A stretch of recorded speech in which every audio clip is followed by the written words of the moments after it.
Carl Jung. Why the universe removes people. Before your true path begins, there's a truth so uncomfortable, so psychologically precise, that most people will spend their entire lives refusing to see it. And here it is. The people who left you, the ones whose departure shattered you, the ones you still think about in the quiet hours, the ones whose absence created a wound you're convinced will never heal. They didn't leave you by accident. They were removed, surgically, strategically, by an intelligence far greater than your conscious understanding. I know how that sounds. It sounds like spiritual bypass, like the kind of convenient philosophy people use to avoid the raw devastation of loss. But what I'm about to share with you isn't philosophy at all. It's psychological law discovered through decades of clinical observation by one of the most brilliant minds in human history, Carl Jung. Jung spent his entire career studying a phenomenon that most psychologists refuse to acknowledge, that the human psyche possesses an intelligence that operates beyond conscious awareness, orchestrating events in your external life to serve your internal evolution. And nowhere is this intelligence more evident, more ruthless, and more merciful than in the removal of people from your path. Let me be absolutely clear about what we're exploring here. This isn't about making you feel better about loss. This isn't about minimizing your pain or convincing you that everything happens for a reason in some vague cosmic sense. This is about revealing the precise psychological mechanism through which your unconscious mind, what Jung called the self with a capital S, systematically removes people whose continued presence would prevent you from becoming who you're truly meant to be. Think about that for a moment. Really let it land. Every person who has exited your life, suddenly, painfully, inexplicably, wasn't taken from you. They were protecting you from a future where you would never discover your authentic path, where you would remain trapped in a version of yourself that was safe, familiar, and ultimately false. Jung discovered something extraordinary in his clinical work. We don't meet people randomly. Every significant relationship in your life is what he called archetypal, meaning it serves a specific function in your psychological development. Some people enter your life as mirrors reflecting back aspects of yourself you need to see and integrate. Others arrive as scaffolding, providing temporary support while you build internal structure. And some people, this is the most painful category, are present specifically to block you from your destiny until you're ready to step into it. And here's where it gets profound. When these archetypal assignments are complete, when the person has served the function they were unconsciously meant to serve in your individuation, Jung's term for the lifelong process of becoming your true self, the universe removes them, not because they're bad people, not because you failed, but because their role in your story has reached its completion, and their continued presence would now derail everything you're meant to become. I want you to pause right here and think of one person, just one. The person whose exit destroyed you, the relationship that ended and left you convinced you'd never recover, the friend who vanished, the partner who walked away, the mentor who suddenly became unavailable. Hold that person in your mind.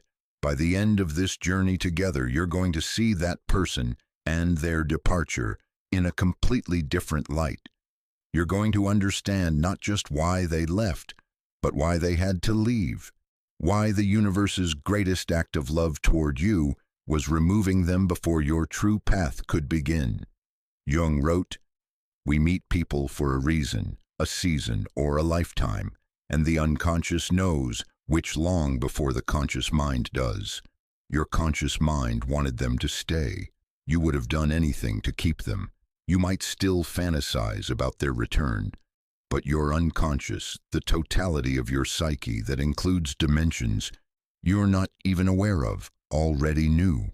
It knew their time was complete. It knew you were ready for the next stage. and it orchestrated circumstances seemingly external and random to move them out of your life so you could move into yours. This is what Jung called synchronicity, meaningful coincidence, the mysterious alignment between internal psychological readiness and external life events. And nowhere is synchronicity more powerful, more precise, and more ruthless than in the removal of people who stand between you and your becoming. Here's what we're going to explore together. First, we're going to dismantle the false belief that keeps you trapped in suffering, the cultural lie that if someone was meant to be in your life, they'd still be there. Then we're going to reveal the 3 distinct categories of removal, each serving a different function in your individuation. We'll dive deep into the shadow's role in relationship endings, explore the intelligent system of synchronicity, and examine the persona maintenance trap that keeps most people locked in relationships built on masks rather than truth. We'll walk through extended case studies, real stories of people whose entire lives were dismantled by seemingly cruel removals, only to discover years later that every single departure was preparing them for a life they couldn't have imagined. We'll explore the excruciating choice between destiny and attachment, reframe the stages of grief through a Jungian lens, and I'll give you a complete practical framework for integrating these removals and using them as fuel for your transformation. But I'm also going to warn you about the dark side of this knowledge, how it can be misused as spiritual bypass, how the ego can inflate with the idea that it's too evolved for normal relationships. Jung himself cautioned against this, and we'll explore why genuine individuation requires both cosmic awareness and personal accountability. And finally, we'll arrive at the truth that changes everything. You were never meant to live a normal life. You were meant to live a conscious life, and consciousness requires loss. It requires death. It requires the courage to let the universe remove what's blocking your emergence, even when that removal feels like it's killing you. The people who left you weren't rejecting you. They were clearing the way. They were saying, in the only language the soul understands, your becoming matters more than our comfort. Your authenticity matters more than our attachment. Your path matters more than our presence.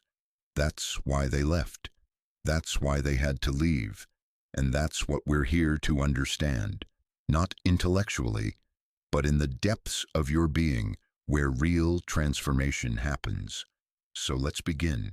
Let's take this journey into the hidden intelligence of loss, the cruel mercy of removal, and the liberation that waits on the other side of letting go. Before we can understand why the universe removes people from your path, we need to identify the exact belief system that's keeping you trapped in suffering. Because here's what most people don't realize. The pain of loss isn't actually caused by the loss itself. It's caused by the story you're telling yourself about what that loss means. And that story, the one running on loop in your mind every time you think about the person who left, is built on a foundation of lies, cultural lies, psychological lies, lies so deeply embedded in our collective consciousness that we mistake them for truth. The primary lie sounds like this: if someone was truly meant to be in your life, they would still be there. If the relationship was real, it would have lasted. If you were good enough, worthy enough, lovable enough, they wouldn't have left. This belief is absolutely everywhere. It's in every romantic movie where soulmates overcome all obstacles to stay together. It's in every self-help book that tells you to fight for your relationships. It's in every well-meaning friend who says, the right person will stay. It's woven into the very fabric of how we understand love, friendship, and belonging. And it's destroying you, because every time you apply this belief to your situation, you arrive at the same devastating conclusion. Their departure must mean something was wrong with them, with you, with the relationship. It must mean you failed. It must mean the universe is cruel, random, indifferent to your suffering. But Jung discovered something radically different. He found that people don't enter your life as permanent fixtures meant to stay forever unless something goes wrong. They enter as what he called archetypal assignments, psychological functions dressed in human form, appearing at precisely the right moment to serve a specific purpose in your individuation and departing at precisely the right moment when that purpose is complete. Think about that shift. In the conventional model, someone leaving means failure. In Jung's model, someone leaving might mean completion, success, perfect timing. This changes everything. Because if relationships are archetypal assignments rather than permanent contracts, then their ending isn't a tragedy to be avoided. It's a natural transition to be honored. The pain is real. The grief is legitimate, but the meaning you're assigning to it, that interpretation of abandonment, unworthiness, cosmic injustice, that's the lie keeping you stuck. Let me show you what's really happening psychologically. Jung differentiated between two fundamental aspects of your psyche, the ego and the self. The ego is your conscious identity, who you think you are, the story you tell about yourself, your self-image. It's necessary for functioning in the world, but it's also inherently limited, defensive, and terrified of change. The self, capital S, is the totality of your being.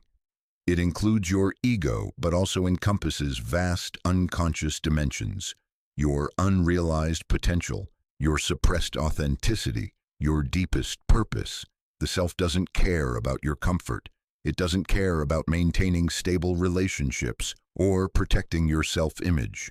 It cares about one thing only, your wholeness, your complete realization as a human being. And here's the tension at the heart of all relationship loss. Your ego wants people to stay. It wants stability, predictability, the comfort of familiar connection. But yourself, when individuation is calling you forward, will systematically remove anyone whose presence keeps you fragmented, inauthentic, or trapped in an outdated version of yourself. This creates an internal war. Your conscious mind is devastated by the departure, replaying every moment, wondering what you could have done differently, fantasizing about their return. Meanwhile, your unconscious has already moved on. It orchestrated the removal. It's already preparing you for what comes next. This is why the suffering of loss feels so specifically torturous. You're not just grieving the person, you're grieving your ego's version of reality. You're being forced to surrender the story you told yourself about who you were with them, what the relationship meant, what future you imagined. That story was how your ego organized reality and maintained its sense of control. Losing the person means losing that organizing narrative. It feels like losing yourself, and in a way, you are. But what you don't realize yet is that the self you're losing was never your true self. It was the self that needed that person to exist. It was the self built around that relationship. And that self, however comfortable, however familiar, was preventing your authentic self from emerging. Let me give you a concrete example. Think about how many people stay in relationships, romantic, friendship, even family, not because those relationships are nourishing their growth, but because those relationships are comfortable. Because they've built an entire identity around being with that person, being part of that dynamic, playing a certain role. Maybe you're the caretaker in a friendship where your friend is perpetually in crisis. Your identity has become organized around being the strong one, the helper, the person who saves them. On the surface, the friendship seems meaningful. But Jung would ask, is this relationship serving your individuation, or is it preventing it? Are you growing into more of yourself, or are you trapped in a role that keeps you from exploring your own vulnerability, your own needs, your own complexity? When the self decides it's time for you to integrate your shadow, to reclaim the parts of yourself you've been projecting onto others or suppressing to maintain a role, It will remove the relationships that keep that role in place. Your friend might suddenly pull away, end the friendship, or reveal themselves in a way that makes continuing the relationship impossible. And your ego will be devastated. How could they do this? After everything I did for them. But yourself is celebrating. Finally you're free to stop performing that role. Finally, you can discover who you are when you're not constantly saving someone else. This is the pattern operating beneath every significant removal in your life. The universe, or more precisely, the intelligence of your own psyche working through synchronicity, is removing people whose continued presence would prevent you from individuating. And the reason this is so painful is because your ego is attached to static identity, while your self demands evolution. Jung wrote, "There is no coming to consciousness without pain. People will do anything, no matter how absurd, to avoid facing their own soul." And one of the primary ways we avoid facing our soul is by maintaining relationships that keep us asleep. Relationships where we're performing rather than being. Relationships where we're projecting rather than relating. Relationships where we're comfortable rather than growing. The collective wound we're all carrying is this. We've been taught that relationship longevity equals relationship success. That staying together means you did it right, and separating means someone failed.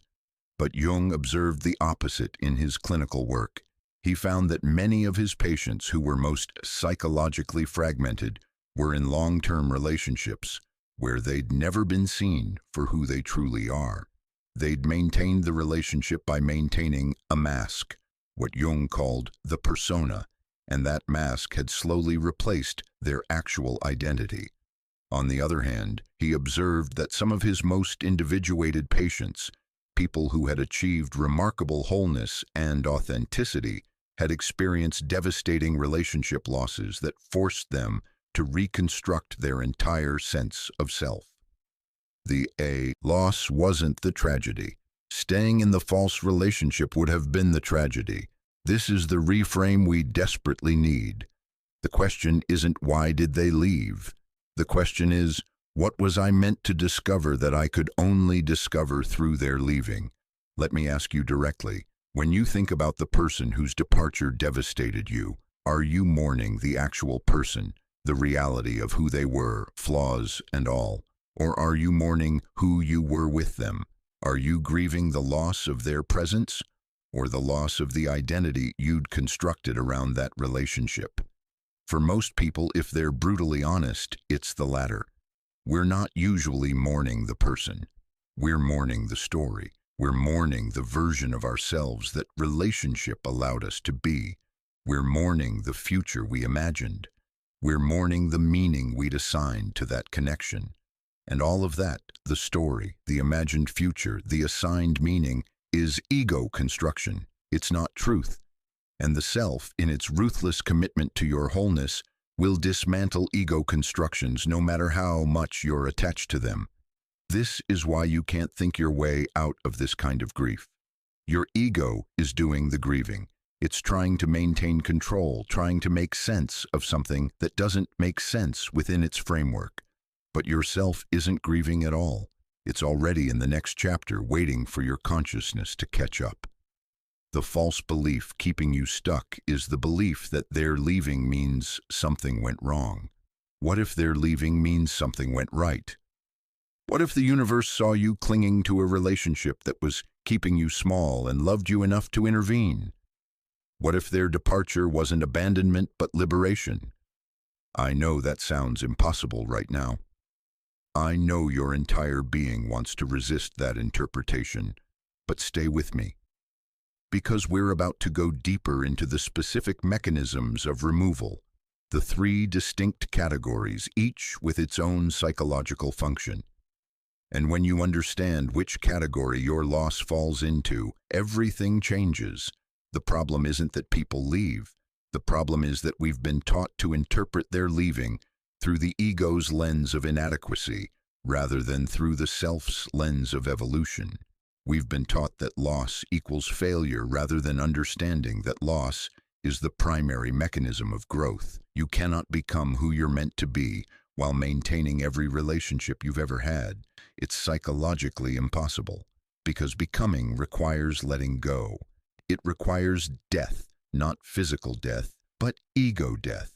The death of outdated identities, roles, and relationships that were perfect for who you were, but insufficient for who you're becoming. And the universe, through the intelligence Jung called the self, is already orchestrating this on your behalf. It's already removing what needs to be removed. Your only choice is whether you resist the process and suffer in confusion, or surrender to it and transform in consciousness. That's what we're here to do, to move from confusion to consciousness, to see your losses not as evidence of unworthiness, but as evidence that your soul has ambitions for you far greater than your ego can currently comprehend. So let's examine exactly how this removal process works. Let's look at the 3 categories of archetypal exit and see which one or which combination you've experienced. Because once you understand the mechanism, you can't unsee it. And once you can't unsee it, you're free. Not all departures are created equal. This is crucial to understand. The universe doesn't use a single strategy when removing people from your path. It uses precise, targeted interventions based on exactly what your individuation requires at that moment. Jung's decades of clinical observation revealed 3 distinct categories of synchronistic removal, each corresponding to a different stage and need in your psychological development. Missing someone without understanding which category their removal falls into is like having a map without coordinates. You know you're lost, but you don't know where you are or how to move forward. So let's establish the framework. Let's give you the coordinates. Category 1. The mirror removal. The first category is what Jung would recognize immediately as shadow work made manifest in relationship. These are the people who entered your life specifically to reflect back aspects of yourself that you needed to see but couldn't or wouldn't acknowledge on your own. Jung discovered that we unconsciously choose certain people to carry our shadow.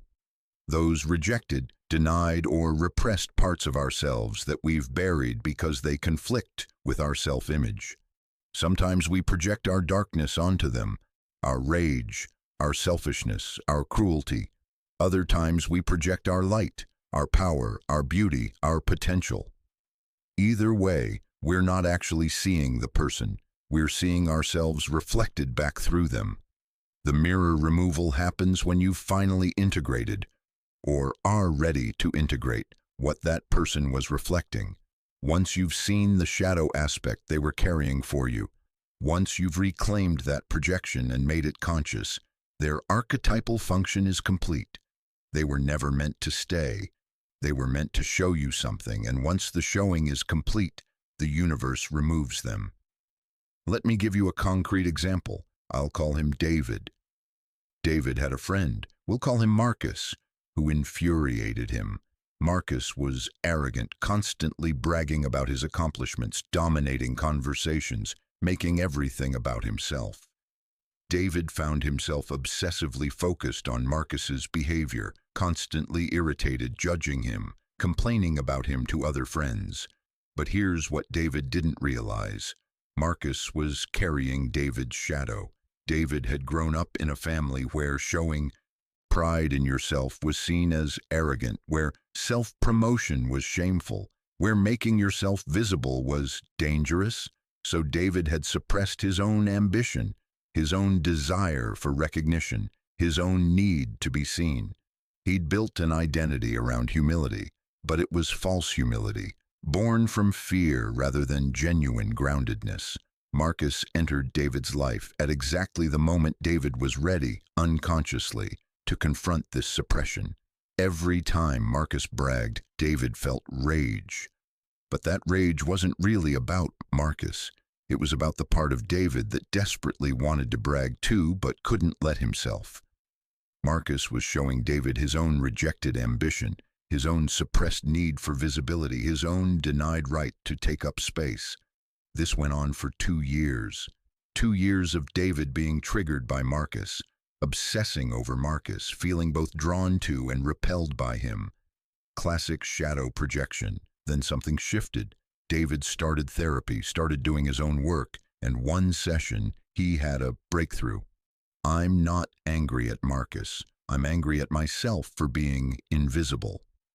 Within 3 weeks of that realization, Marcus announced he was moving across the country for a job opportunity. The friendship ended naturally, without drama, as if Marcus's role in David's story had simply completed itself. Because it had. David had finally seen what Marcus was reflecting. He'd reclaimed his own right to ambition, visibility, and healthy pride. He no longer needed an external mirror. The shadow had been integrated. That's the mirror removal. And here's how you identify if someone in your life fell into this category. Ask yourself, was I disproportionately triggered by this person? Did they evoke strong reactions, either positive or negative, that felt out of proportion to who they actually were? Was I obsessed with their flaws or idealized their strengths? If yes, they were likely carrying your shadow. And if they left after you had some realization, some shift in how you see yourself, some integration of a previously denied aspect of your psyche, that's textbook mirror removal. They weren't meant to stay. They were meant to show you yourself. Category 2, the scaffold removal. The second category is equally precise, but serves a different function. These are the people who entered your life specifically to provide temporary support while you built internal structure. Jung understood that individuation doesn't happen in isolation. We need relationship, mentorship, community during vulnerable growth phases. But the key word is temporary. The scaffold removal occurs when you've internalized what that person was providing externally, when you've built the internal capacity that made their external support necessary, when you can now stand on your own in a way you couldn't when they first arrived. Think about it literally. When you're constructing a building, you need scaffolding. The scaffolding provides support and structure during the construction phase. But once the building is complete, once it has its own structural integrity, the scaffolding isn't just unnecessary, it's actually an obstruction. It needs to be removed so the building can be fully seen and utilized. This is exactly what happens psychologically with certain relationships. Let me tell you about Sarah. Sarah was going through a devastating divorce in her early 30s. Her entire identity had been organized around being a wife. Her entire social world was her husband's friends and family. When the marriage ended, she had nothing, no sense of self, no community, no direction. That's when Elizabeth entered her life. Elizabeth was a colleague at work who seemed to intuitively understand what Sarah needed. She became Sarah's anchor, checking in daily, inviting her to events, introducing her to new people, helping her explore new interests. For 3 years, Elizabeth was the scaffolding that held Sarah up while Sarah rebuilt herself from the ground up. Sarah developed her own friendships, her own hobbies, her own sense of purpose. She went back to school. She discovered a passion for painting. She built a life that was truly hers for the first time. And somewhere in year 4, something imperceptible shifted. Sarah no longer needed Elizabeth in the same way. She'd internalized Elizabeth's belief in her. She'd developed her own support system. She had structural integrity. Within months, Elizabeth got a job in another city and moved away. The friendship didn't end dramatically. It just naturally faded as their lives diverged. And Sarah, after the initial sadness, realized something profound. Elizabeth had been an angel in her life for exactly as long as she needed one. The removal wasn't rejection, it was completion. The scaffolding had done its job. The scaffold removal is one of the most misunderstood categories because it often involves people we genuinely love, people who genuinely helped us, people we're convinced we'll need forever. We can't imagine standing without them, but that's precisely the point. The universe removes them, so we're forced to discover that we can. How do you identify a scaffold removal? Ask yourself, did this person appear during a crisis or major transition in my life? Did they provide support, structure, or guidance that I didn't have internally? Have I grown significantly since they entered my life? Do I now possess capabilities or confidence that I lacked when we met? If the answer is yes, and if their departure coincided with you reaching a new level of independence or self-sufficiency, you've experienced scaffold removal. They weren't meant to stay forever. They were meant to hold you until you could hold yourself. And the greatest gift you can give them and yourself is recognizing that their work is complete. Category 3. The blocker removal. Now we arrive at the most painful, most misunderstood, and most essential category, the blocker removal. This is when the universe removes someone not because you've learned what they had to teach, and not because you no longer need their support, but because their very presence, however loving, however well-intentioned, is preventing you from encountering your destiny. This is the category that breaks people, because unlike mirror removal, where you can eventually see the shadow projection, and scaffold removal, where you can eventually feel gratitude for the temporary support, blocker removal often makes no logical sense. The relationship seems perfect. The person seems wonderful. There's love, compatibility, mutual support. From every external perspective, they should stay. But they can't, because something in your unconscious knows, with a certainty your conscious mind cannot access, that your true path requires you to be free of this relationship, not because the relationship is bad, but because it's keeping you in a life that isn't yours.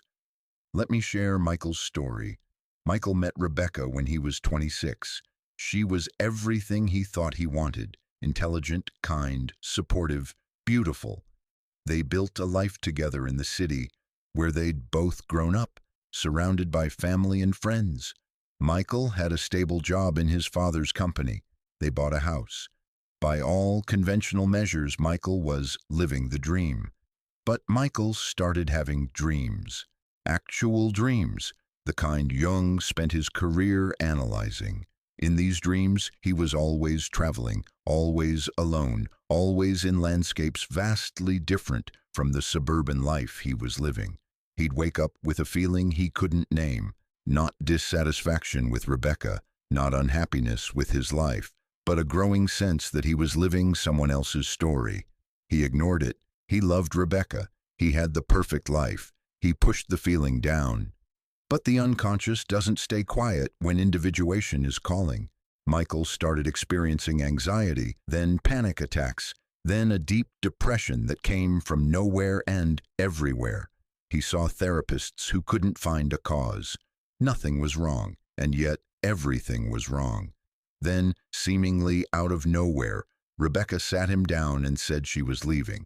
She couldn't explain it rationally. There was no infidelity, no fight, no clear reason. She just knew with absolute certainty that she had to go. Michael was devastated. He begged her to stay, to try therapy, to give it more time. But she was unwavering. Something was calling her forward, and she had to answer. The breakup destroyed Michael. He left the city, left his father's company, spent 6 months traveling aimlessly through South America, which is when he discovered his actual calling: photography, specifically documentary photography in conflict zones, a calling that would have been absolutely impossible with the life he'd been living, a calling that required complete freedom, constant travel, and a willingness to risk everything. 5 years later, Michael has won international awards for his work documenting human resilience in war-torn regions. His photographs have literally changed policy, influenced aid distribution, brought attention to forgotten crises. He's living a life of profound purpose that he couldn't have imagined in his old life, and he knows, without a doubt, that he could never have answered this calling if Rebecca had stayed. Her presence, her love, the life they'd built, it would have been impossible to walk away from. The universe had to remove her first. That's blocker removal. And it's devastating because both people can be wonderful, the relationship can be healthy, and it still has to end.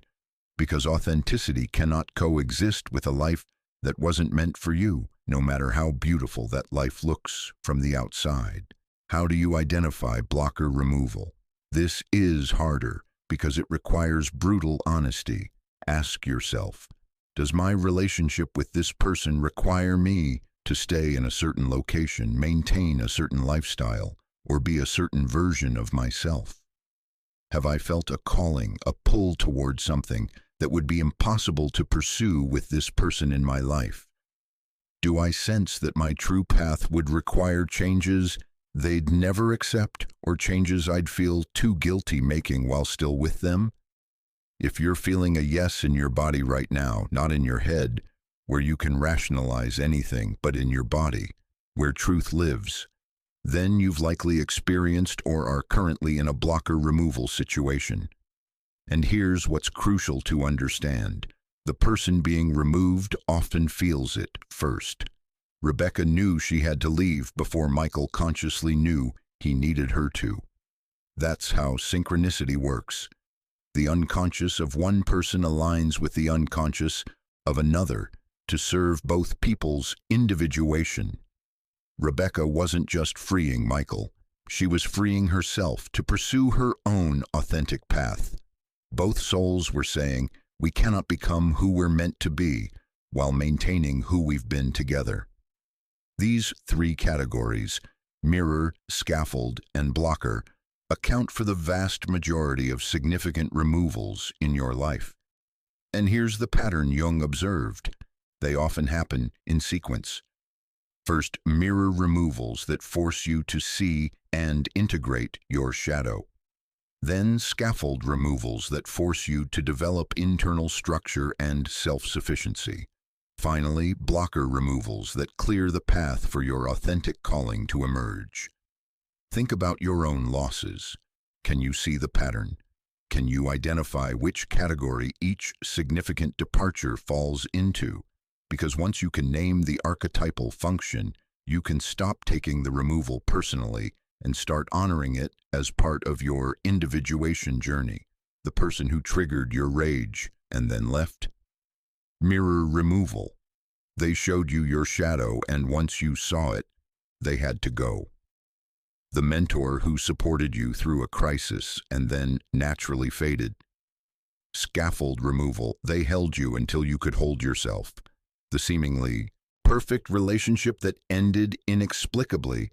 Blocker removal. They were removed so your destiny could find you. Jung wrote, the meeting of two personalities is like the contact of two chemical substances.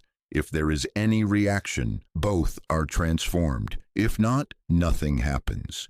Every person who has catalyzed your transformation through their presence or their departure was meant to. That's their role. That's why they came, and that's why they left. Your pain is valid, your grief is real, but your interpretation that they're leaving means you failed, that you weren't enough, that love isn't real. That interpretation is preventing you from seeing the actual pattern. The universe isn't cruel, it's precise. And every removal is surgical, strategic, designed to serve your becoming. Now that you understand the categories, we need to go deeper. We need to explore one of the most uncomfortable truths in all of Jung's work. Why many relationships must end not because of incompatibility, but because of shadow projection. And that's where we're heading next. We need to talk about something that most people will spend their entire lives avoiding, the real reason many relationships end. And it's not what you think. It's not incompatibility. It's not growing apart.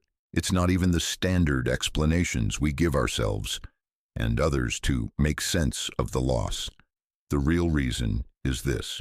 You chose that person to carry your shadow, and when individuation called you to reclaim it, the relationship could not survive the withdrawal of that projection. This is going to be uncomfortable. It's meant to be, because Jung insisted that there is no individuation without shadow integration, and there is no shadow integration without confronting the ways we've used other people to avoid confronting ourselves. Let me explain what shadow projection actually is, because this term gets thrown around without people understanding its devastating implications for relationships. Jung discovered that from childhood, we learn which parts of ourselves are acceptable and which are not. The parts deemed unacceptable by our family, our culture, our early experiences don't disappear. They go underground. They become what Jung called the shadow. All the aspects of yourself you've rejected, denied, or repressed because they conflicted with your ego ideal. But here's what's crucial. The shadow doesn't stay dormant. It has enormous psychic energy, and that energy has to go somewhere. So unconsciously, brilliantly, destructively, you project it onto other people. You choose people who will carry the shadow for you, allowing you to experience those rejected parts of yourself vicariously without having to acknowledge them as yours. Sometimes we project our dark shadow, our capacity for cruelty, manipulation, selfishness. We find someone who embodies these qualities and we're magnetically drawn to them, fascinated and repulsed simultaneously because they're living out the parts of ourselves we can't admit exist. Other times, and this is what most people miss, we project our golden shadow, our power, our brilliance, our worthiness. These are the people we idealize, the ones we think are better than us, more capable, more deserving. We're not actually seeing them accurately. We're seeing our own unrealized potential projected onto their life. Either way, dark or golden, what you're experiencing isn't actually the other person. It's yourself reflected back through the relationship. And this creates a very specific type of connection, intense, consuming, often mistaken for deep compatibility or soulmate connection, but actually built on a foundation of unconscious psychological transaction. Let me tell you about my own experience with this because I'm not speaking theoretically. I'm speaking from the wreckage of a relationship that ended precisely because of shadow projection, and it took me years to understand why. Her name was Anna. When I met her, I was convinced I'd found my person. She was confident where I was insecure. She was bold where I was cautious. She pursued her ambitions without apology, while I downplayed my own aspirations to avoid seeming arrogant. I was drawn to her with an intensity that felt like fate. But what I didn't realize, what I couldn't see, was that I wasn't attracted to Anna. I was attracted to the parts of myself I'd projected onto her, my own confidence that I'd suppressed because being confident felt dangerous in my family, my own boldness that I'd rejected because taking up space meant risking rejection, my own ambition that I'd minimized because my father had called ambition selfishness. Anna was carrying my golden shadow, and our entire relationship was organized around an unconscious bargain. I'll stay small and admire your bigness, and in return, I get to experience those qualities vicariously through you without having to risk embodying them myself. For 2 years, this worked. I thought we were perfect together, but underneath, I was slowly dying. Because when you project your golden shadow, you're essentially giving away your power. You're outsourcing your wholeness. You're remaining fragmented while convincing yourself you're in love. Then I started doing my own Jungian work, started questioning why I made myself small, started reclaiming my own right to confidence, boldness, ambition, and the moment I did, the moment I started withdrawing my projection and recognizing those qualities as mine, everything changed. Anna felt it before I consciously understood it. She said I was changing, that I was becoming someone she didn't recognize, that our dynamic felt different. And she was right. The dynamic was different. because I was no longer projecting onto her. I was no longer content to stay small and admire her bigness. I was starting to claim my own. The relationship couldn't survive that shift because it had never been based on two whole people relating authentically. It had been based on unconscious projection, and when I withdrew that projection to reclaim my shadow, the foundation dissolved. The breakup was agonizing. I went through all the stages of grief, blamed myself, blamed her, tried to figure out what went wrong. But what actually went wrong was that something went right. My individuation had called me to reclaim what I'd given away.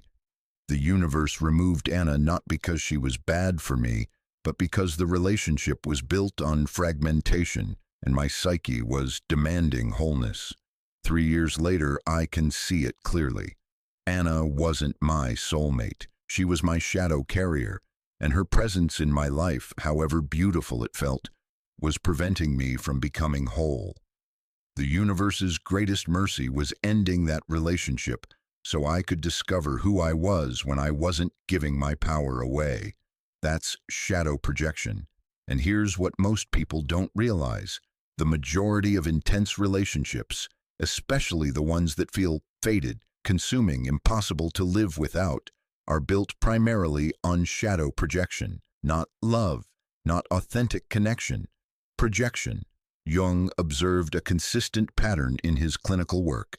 People would form relationships based on unconscious shadow exchanges, and as long as both people remained unconscious, the relationship could continue. But the moment one person started individuating, started withdrawing their projections and reclaiming their shadow, the relationship would enter crisis. Sometimes it could be transformed into an authentic relationship between two whole people, but more often it had to end. Because the foundation, projection, no longer existed. This is why so many relationships end during or after therapy. It's not that therapy ruins relationships, as some people claim. It's that therapy facilitates individuation, and individuation requires withdrawing projections, and many relationships cannot survive that withdrawal because they were never based on seeing each other accurately in the first place. Let me show you how to identify if a relationship in your life was primarily shadow-based. This requires ruthless honesty, the kind that makes you squirm. But Jung insisted that the truth, however uncomfortable, is the path to freedom. First question, were you disproportionately fascinated by this person? Did you think about them constantly, feel like you couldn't live without them, experience them as larger than life, more important than other people? If yes, you were likely projecting your golden shadow, your own unrealized magnificence. Second question, were you disproportionately triggered by this person? Did they evoke rage, jealousy, disgust, or judgment that felt out of proportion to their actual behavior? Did you obsess over their flaws, feel morally superior to them while secretly envying them? If yes, you were likely projecting your dark shadow, your own rejected qualities. Third question, did your sense of self feel dependent on their presence or perception? Did you feel more real, more worthy, more complete when they validated you? Did their absence or withdrawal trigger existential panic? If yes, you were outsourcing your selfhood, the ultimate shadow projection. Fourth question, when you think about who you were in that relationship, do you recognize yourself? Or were you performing a version of yourself, more accommodating, more impressive, more together than you actually felt? If it was performance, you were maintaining your persona, your public mask, while projecting your authentic self onto them, hoping they'd love the real you by proxy. If you answered yes to any of these questions, you've engaged in shadow projection. And here's what's crucial to understand. This doesn't make you bad. It doesn't make the relationship meaningless. Shadow projection is a universal human mechanism. Jung said everyone does it. The question isn't whether you project, it's whether you become conscious of it. And consciousness is exactly what individuation demands. At some point, usually during midlife, but increasingly in our modern world, much earlier, the self says, enough. Enough fragmentation, enough giving your power away, enough outsourcing your wholeness. It's time to become complete. And when that call comes, relationships built primarily on projection cannot continue as they were. They must either transform or end. And the transformation required is so radical, so complete, that it essentially creates a new relationship between two different people. Most relationships don't survive it, not because people are weak or uncommitted, but because the unconscious bargain that created the relationship, "I'll carry your shadow if you carry mine," is no longer operational. Both people have to reclaim their projections simultaneously and consciously choose to rebuild from wholeness. That's rare. That's why the removal happens. Here's what makes this particularly devastating. When you're in a shadow-based relationship, the intensity feels like proof of its importance. The fact that you can't stop thinking about them, that their presence affects you so profoundly, that losing them feels like it will destroy you. All of that feels like evidence that this is the one. This is real love. This is destiny. But Jung would say that intensity is evidence of projection, not compatibility. Real love, mature, individuated love, doesn't consume you. It doesn't make you feel incomplete without the other person. It doesn't require you to be anyone other than who you are. Shadow projection feels intense because you're encountering yourself through the other person, and that self-encounter creates psychic friction, fascination, obsession. When the universe removes someone you've been projecting onto, what you're actually experiencing isn't the loss of them. It's the loss of the part of yourself you'd placed in their custody. You're being forced to take it back, to own it, to integrate it, and that process feels like identity death because a version of you is dying. The version that needed projection to feel whole. The version that used another person as a container for the parts of yourself you couldn't accept. This is what Jung meant when he said, individuation is a process of death and rebirth. Not metaphorical death, actual death of false structures, including relationships built on those structures. And not metaphorical rebirth, actual emergence of your authentic self from the ashes of who you pretended to be. The shadow's role in relationship endings is this. As you individuate, you must withdraw your projections and reclaim your shadow, both the dark aspects you've denied and the golden aspects you've disowned. Any relationship that was primarily organized around carrying those projections for you will dissolve when you take them back. Not might dissolve, will dissolve. Because the foundation, the unconscious bargain, is gone. This is why the pain of certain losses feels so specifically existential. You're not just grieving a person, you're grieving the version of yourself that existed in relation to them. You're grieving the identity structure you'd built around that projection. You're grieving the comfortable fragmentation that allowed you to remain unconscious. And underneath the grief is terror, because if you're not the person you were with them, then who are you? If you can't project your power onto them, then you have to claim it yourself. And what if you fail? If you can't project your darkness onto them, then you have to acknowledge it in yourself. And what if that makes you unlovable? These are the questions the shadow brings. These are the initiations individuation demands. And the universe removes the people you've been using to avoid these questions specifically so you're forced to answer them.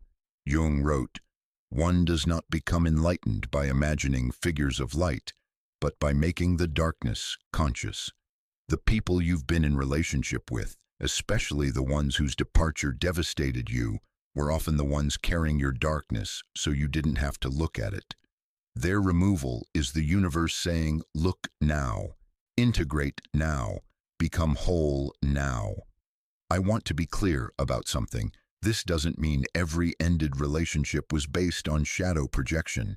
Some relationships end for practical reasons. Some complete their archetypal purpose without heavy shadow involvement. But if you're still thinking about someone years later, if their absence still creates a wound that won't heal, if you still feel like a part of you is missing, that's shadow. That's projection you haven't yet reclaimed. And the path forward isn't about getting them back. It's about getting you back. The parts of yourself you gave to them, the qualities you projected onto them, the wholeness you outsourced through them. This is difficult work. It requires looking at yourself without flinching, acknowledging the ways you've used people, recognizing that what you thought was love might have been unconscious transaction. It requires grieving not just the person, but the comfortable fragmentation their presence allowed. But on the other side of this work is something you've maybe never experienced. Relationships built on wholeness rather than projection. Connection with people who see you as you actually are, not as a container for their shadow. The capacity to love without losing yourself. To be intimate without merging, to appreciate someone's qualities, without needing to possess them or outsource your own. That's what individuated love looks like, and you cannot arrive there while still clinging to relationships built on projection. The universe knows this. Your unconscious knows this. That's why the removal happened, not as punishment but as invitation.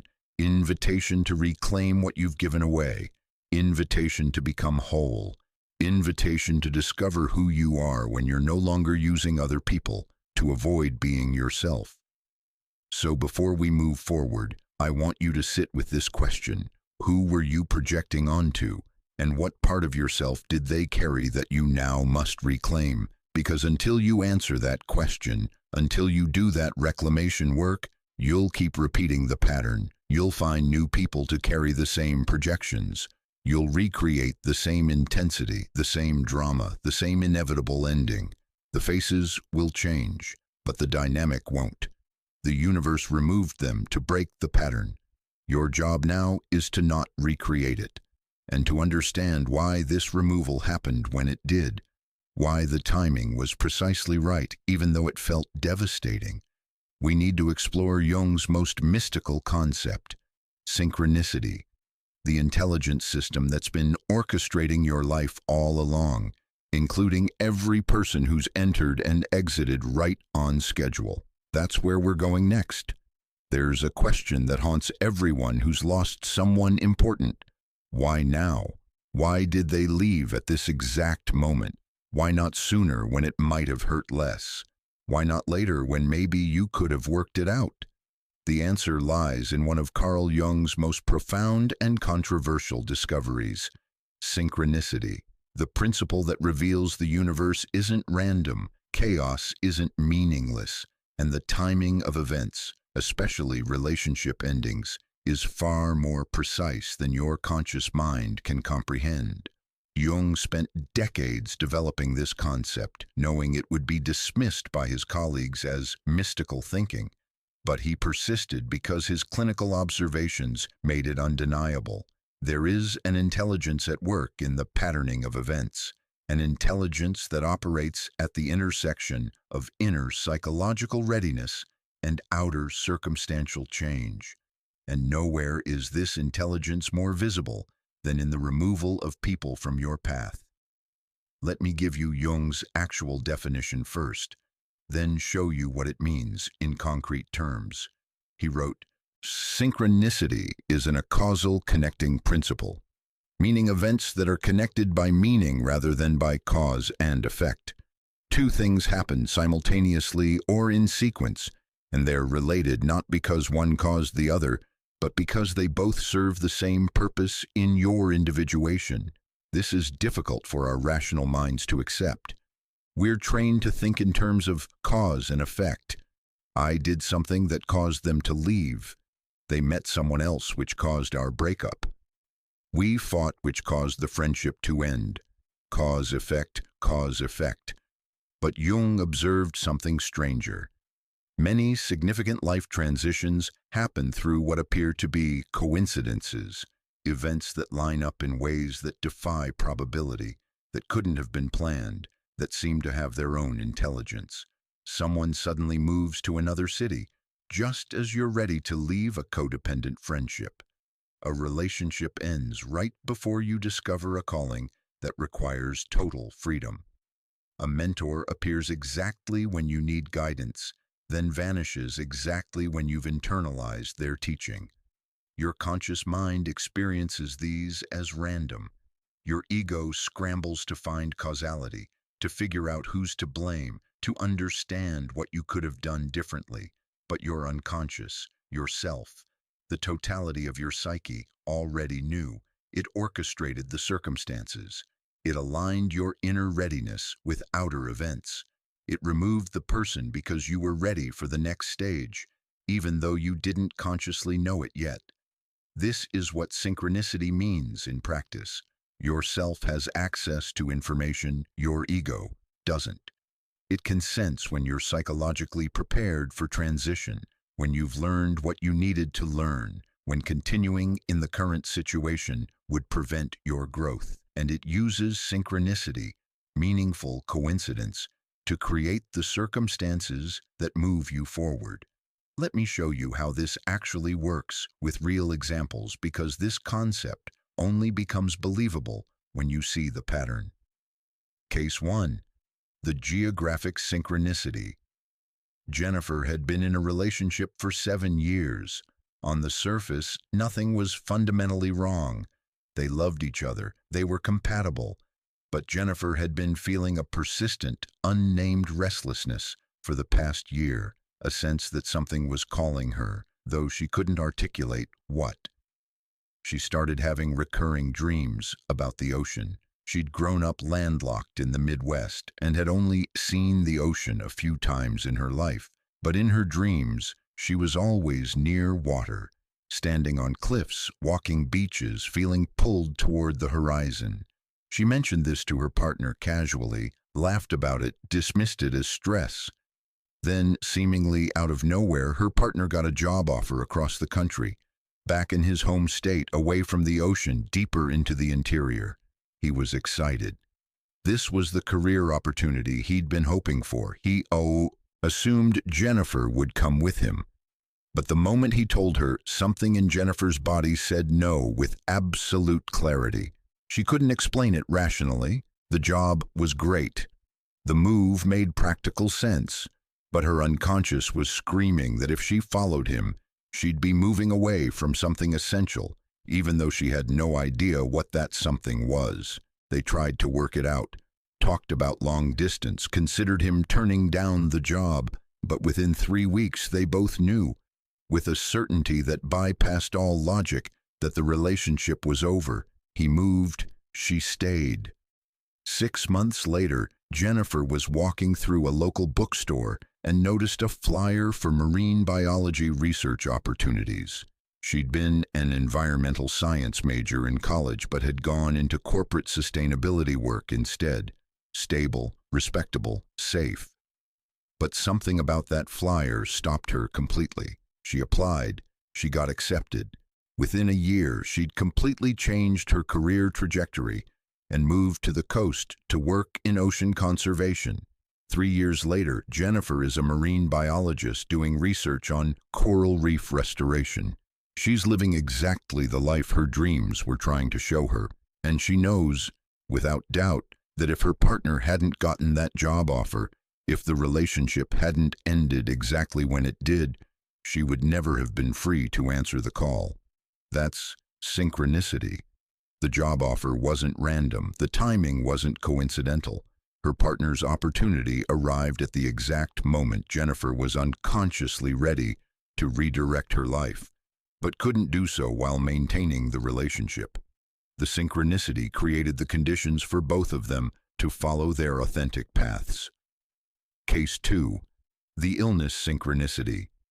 Marcus had a best friend, Daniel, who had been his primary support system for 15 years. They'd been through everything together: breakups, career changes, family deaths. Marcus couldn't imagine his life without Daniel. They talked daily. They vacationed together. Marcus considered Daniel his chosen family, but what Marcus didn't realize was that the friendship had become codependent. Marcus had never developed the capacity to process emotions alone. Every crisis, every challenge, every difficult feeling, he immediately called Daniel. He'd outsourced his emotional regulation to the friendship. His internal structure was weak because external support was always available. Then Daniel was diagnosed with cancer, stage 3. Treatment was intensive.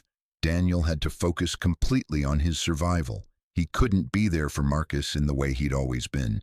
The friendship didn't end, but its functional dynamic, Daniel as Marcus's emotional processor, did. Marcus spiraled at first, felt abandoned, even though he understood intellectually that Daniel was fighting for his life. Felt terrified of his own emotions without Daniel to help him process them. Felt guilty for making Daniel's crisis about his own needs. But something else happened too. Marcus was forced to develop capacities he'd never built. He started therapy, not couples therapy or friendship counseling, but his own individual work.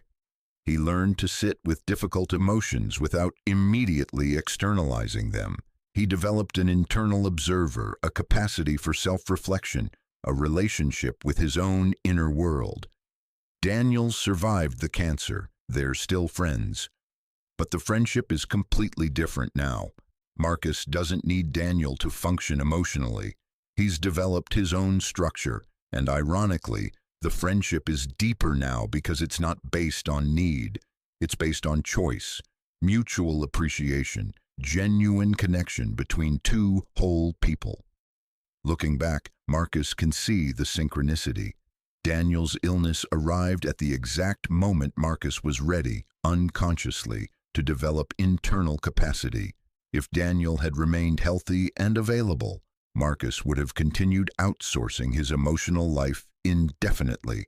The illness wasn't punishment. It was synchronicity, a painful but perfectly timed event that served both people's individuation. Case 3. The prophetic dream synchronicity. This one is more mysterious, but Jung documented many cases like it. A woman named Teresa was in what seemed like a solid marriage. 23 years together, raised 2 children, no major problems. But Teresa started having disturbing dreams. In the dreams, she was always alone in a house she didn't recognize. The house was beautiful, filled with light, but empty. She'd walk through the rooms feeling not loneliness, but a strange, peaceful solitude. She'd wake up confused, slightly guilty because she loved her husband and had no conscious desire to be alone. The dreams persisted for a year, became more frequent, more detailed. She started recognizing objects in the dream house, paintings she'd wanted to buy but her husband didn't like, furniture in styles he found impractical, rooms arranged for solitary creative work rather than family gathering. Then her husband confessed he'd been having an affair. For 6 months, he was in love with someone else. He wanted a divorce. Teresa was devastated, but underneath the devastation was something else. Recognition. Her unconscious had known. The dreams had been preparing her, showing her a life alone not as punishment but as possibility. A life that would be hers in ways her marriage had never fully been. During the divorce, Teresa remembered the dreams, started paying attention to them, and she began making different choices, not just reactively getting through the divorce, but actively creating the life her dreams had shown her. She bought a house, her own house, for the first time in her life. She arranged it exactly as the dream house had been arranged. She set up a studio for the paintings she'd stopped doing 20 years earlier, when the demands of marriage and motherhood took precedence. 5 years post-divorce, Teresa says those dreams saved her life. Not by predicting the betrayal, but by showing her that being alone could be beautiful, creative, authentically hers. The dreams were synchronistic preparation. Her unconscious knowing before her conscious mind did that the marriage would end. and beginning the psychological work of readiness before the event occurred. These 3 cases, and Jung documented hundreds more, reveal the mechanism of synchronicity in relationship removal. It's not that the universe randomly takes people away and you have to find meaning afterward. It's that your unconscious recognizes when you're ready for transition, and it orchestrates circumstances, job offers, illnesses, even the unconscious choices of other people, to create the conditions for that transition to occur. This is what Jung meant when he differentiated between the ego and the self.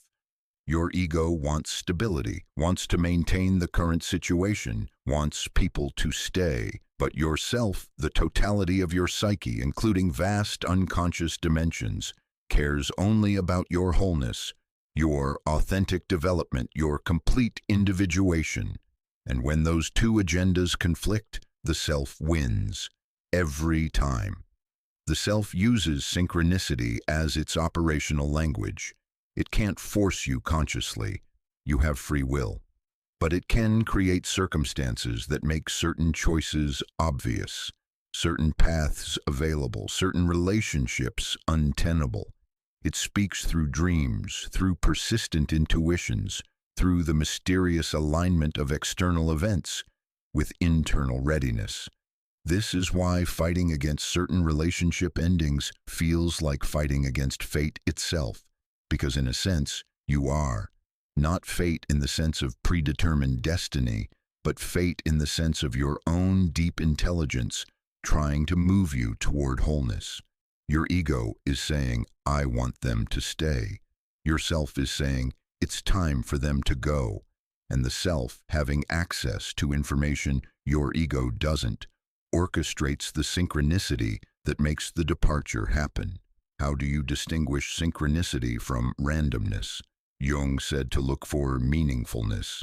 Random events are just events. Things happen, you move on. Synchronistic events are loaded with meaning. They feel significant in a way you can't quite explain. They arrive at moments of transition or crisis. They align with dreams, intuitions, or persistent feelings you've been having. They create conditions that serve your psychological development, even though they're painful. If a relationship ended and you felt nothing but relief, that's probably not synchronicity. That's just an overdue ending. But if a relationship ended and you felt devastated, yet simultaneously sensed some deeper rightness to the timing, some way it aligned with other changes happening in your life, some recognition that you were being moved toward something even though you didn't know what, that's synchronicity. The relationship that ended right before you discovered your calling, synchronicity. The friendship that dissolved when you were ready to stop repeating a pattern, synchronicity. The mentor who appeared when you needed guidance and vanished when you'd internalized their teaching, synchronicity. Your rational mind will always try to find causality. They left because I wasn't enough. The friendship ended because we grew apart. The timing was coincidental. But Jung would invite you to consider another interpretation. My unconscious knew I was ready for the next stage, and it orchestrated circumstances, including their departure, to move me forward. This doesn't erase personal responsibility. You still have to examine your role in what happened. Own your mistakes. Learn from the experience. But it adds another dimension. The recognition that there's an intelligence at work in your life that's wiser than your ego, that's been guiding you all along, that removes people not as punishment but as protection. Protection from the person you would have become if you'd stayed. Protection from the path you would have missed if they'd remained. Protection from the comfortable prison of a life that looked good but wasn't yours. Jung wrote, "Until you make the unconscious conscious, it will direct your life, and you will call it fate." That's what synchronicity is, the unconscious directing your life through meaningful circumstances. And the goal of individuation is not to stop synchronicity from happening, but to become conscious of it, to see the pattern, to recognize when yourself is removing something, because you're ready for what comes next. So when someone leaves your life and your ego is screaming that the timing is wrong, that it makes no sense, that it's unfair, consider that the timing might be more right than you can currently see. Consider that your unconscious might have access to information your conscious mind doesn't. Consider that what looks like loss might be preparation, because here's what Jung observed over and over. Years later, people could see it. They'd look back at the relationship that ended, the friend who left, the opportunity that closed, and they'd say, if that hadn't happened then, I never would have. And they'd name the thing that became their life's work, their authentic calling, their true path. The synchronicity didn't make sense in the moment. It only makes sense in retrospect, when you can see the trajectory, when you can see what became possible only because something else ended. That's the intelligence system. That's how synchronicity operates.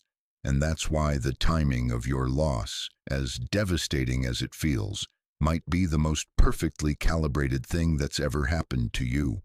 But to understand why certain relationships had to end regardless of love or compatibility, we need to explore another dimension of Jung's work, the persona, the mask you wear to be acceptable to the world, and how certain relationships exist solely to maintain that mask, preventing your authentic self from ever emerging. That's next.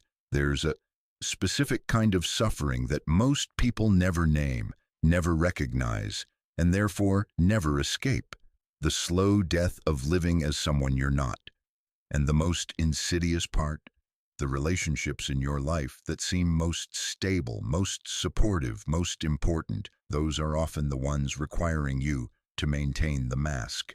Jung called this mask the persona, and he warned that while developing a persona is necessary for functioning in society, there comes a point where the mask can become so rigid, so convincing, so rewarded by others, that it replaces your actual identity. You forget there's a person underneath the performance. You become the role you've been playing. And certain relationships, more than you realize, exist specifically to keep that mask in place.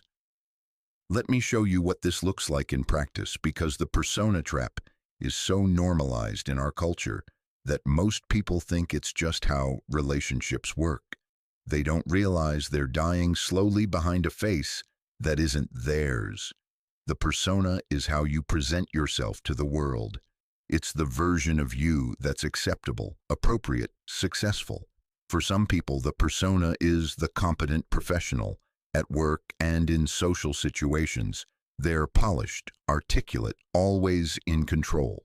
For others, it's the caretaker, always available, never needing anything, existing primarily to support others. For others still, it's the strong one, the funny one, the spiritual one, the successful one. These personas aren't inherently false. They're usually built from real aspects of yourself. But they become problematic, psychologically dangerous, when they become the only version of yourself you're allowed to be. When showing any other facet, your vulnerability, your rage, your confusion, your ordinariness, feels threatening, impossible, like it would cause your entire identity structure to collapse. And here's what Jung discovered. We unconsciously choose friends, partners, communities, even careers that reinforce our persona, because the persona feels safe. It's predictable. It's been socially rewarded. People like the persona. They give us validation, status, belonging, all contingent on us maintaining the mask. The problem is the self doesn't tolerate this indefinitely. There comes a point, often in midlife, but increasingly in our modern accelerated world, much earlier, where the psyche says, enough. Enough performance, enough inauthenticity, enough denying who you actually are beneath the mask. It's time to become real. And when that call comes, when individuation demands you drop the persona and reveal your authentic self, the relationships built on that mask cannot survive.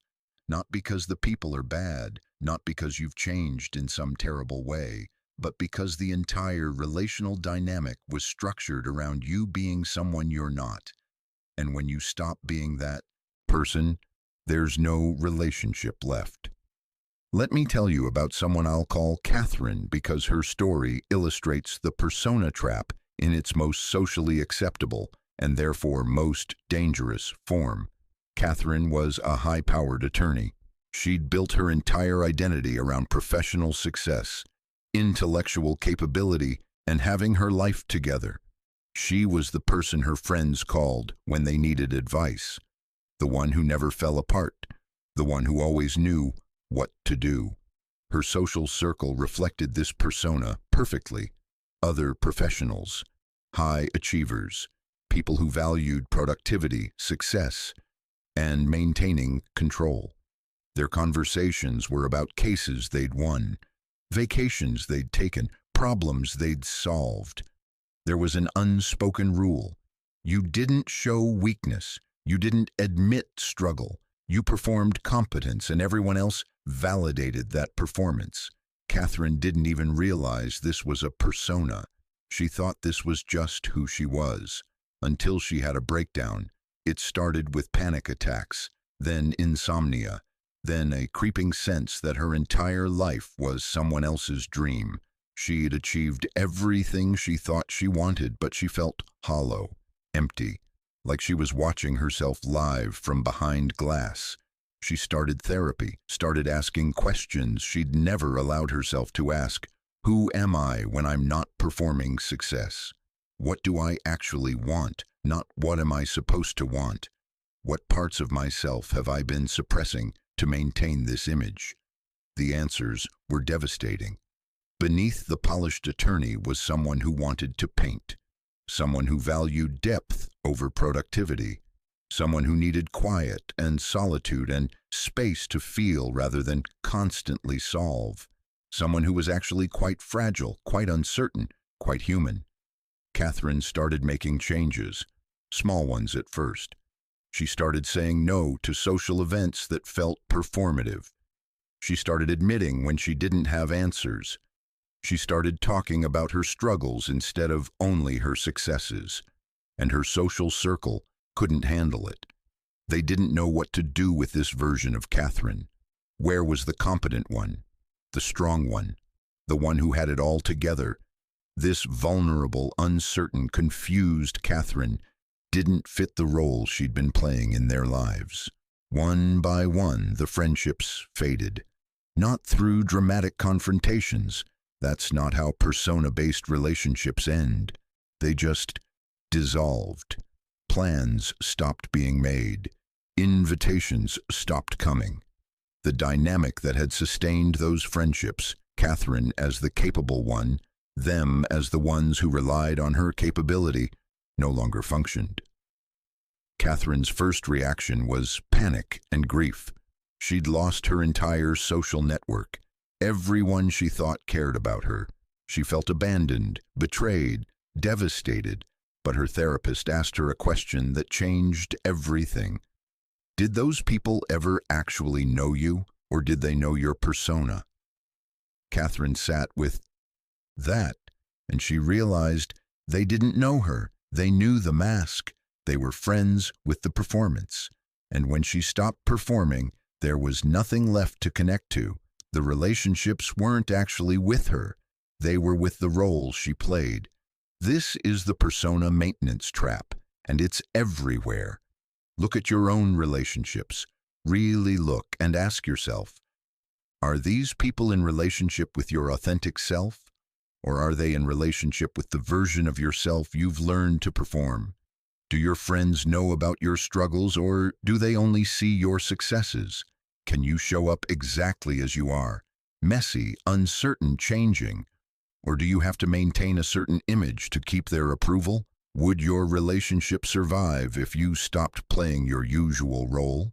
For most people, if they're honest, the answer is terrifying, because we realize that many of our relationships are contingent on us staying the same, maintaining the mask, continuing to play the role we've been assigned or have assigned ourselves. And the universe, or more precisely, yourself, Your individuation drive will not let you remain in those relationships indefinitely, because every moment you spend maintaining a mask is a moment you're not becoming whole. Every relationship built on performance is a relationship preventing authenticity. Every person who only knows your persona is someone standing between you and yourself. This is why the removal happens. And this is why it feels so specifically existential, because you're not just losing the people, you're losing the entire identity structure you built around performing for them. Jung observed that the persona to self transition is one of the most painful passages in individuation. You have to consciously choose to stop performing, knowing you might lose everyone. You have to risk social death to achieve psychological life. You have to be willing to be disliked, misunderstood, abandoned by everyone who only ever wanted the mask. Most people can't do it. They choose the mask over authenticity, comfort over truth. They maintain the persona and keep the relationships, but they die inside, slowly, incrementally, until they're so disconnected from their authentic self that they don't even remember who that person was. But for the ones who are willing, the ones individuation has claimed, the universe intervenes. It removes the persona maintenance relationships, even if you're not strong enough to leave them yourself. It creates circumstances that make performing unsustainable. It orchestrates synchronicities that systematically dismantle the false life so the real one can emerge. This is what happened with Catherine. Within a year of losing her entire social circle, she'd built a completely different life. She was still an attorney, but she'd shifted to nonprofit work that aligned with her values. She'd joined a painting class and discovered a community of people who valued process over product, depth over achievement. She'd made one real friend, just one, who knew her without the mask, who saw her struggles and stayed. One real friend versus 30 acquaintances who only knew her persona. And Catherine said it was the best trade she'd ever made. Because now she was actually living, actually known, actually real. That's what's on the other side of the persona removal. Not more relationships, but deeper ones. Not wider social circles, but authentic connection. Not performance, but presence.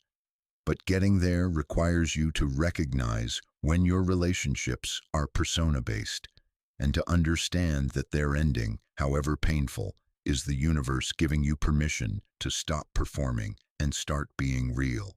Here are the signs you're in a persona maintenance relationship. Sign 1. You feel exhausted after spending time with them, not the good tired of deep connection, but the depleting exhaustion of performance. Because maintaining a mask requires constant psychological energy. Sign 2.